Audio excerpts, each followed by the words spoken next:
নিয়োগের দাবিতে সরব ট্যাটু উত্তীর্ণরা।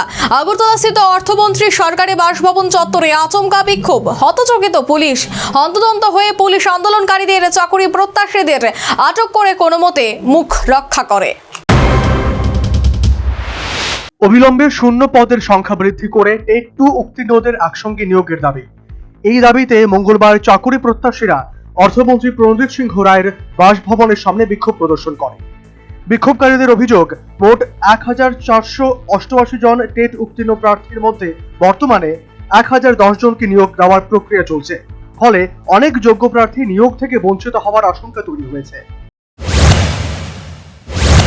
আমরা টেট 2-তে 1488 জন পাস করেছি, তার মধ্যে 1020 নোটিফাই করা হয়েছে, কিন্তু 1020 রিজার্ভেশন ক্রাইটেরিয়া মেনটেন করলে সে 1020 পূর্ণ হবে না।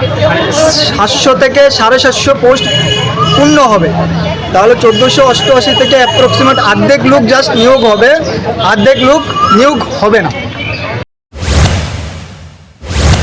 তাদের দাবি, শূন্য পদের সংখ্যা বৃদ্ধি করে টেট 2 উত্তীর্ণ সকল প্রার্থীকে একসঙ্গে নিয়োগ করতে হবে, যাতে কোনো যোগ্য প্রার্থী বঞ্চিত না হন। যে আমাদের মাননীয় শিক্ষামন্ত্রী এবং বিভিন্ন ডিপার্টমেন্টে যখন গিয়েছি, তারা একটা কথাই বলছে যে অর্থমন্ত্রী থেকে যতটুকু অনুমোদন দেওয়া হয়েছে সেই হিসাবেই নাকি নিয়োগ করা হবে। তো আমরা সেই কোশ্চেনটুকুই করতে চাইছি মাননীয় প্রণজিৎ সিংহ স্যারকে, যে বাকি লোকরা কেন নিয়োগ করা হচ্ছে না বা কেন নিয়োগ হবে না সেটা জানার জন্য, আর যদি কবে নাগাদ নিয়োগ হবে সেই আশ্বস্তটুকু পাওয়ার জন্য আমরা এখানে। আপনারা কত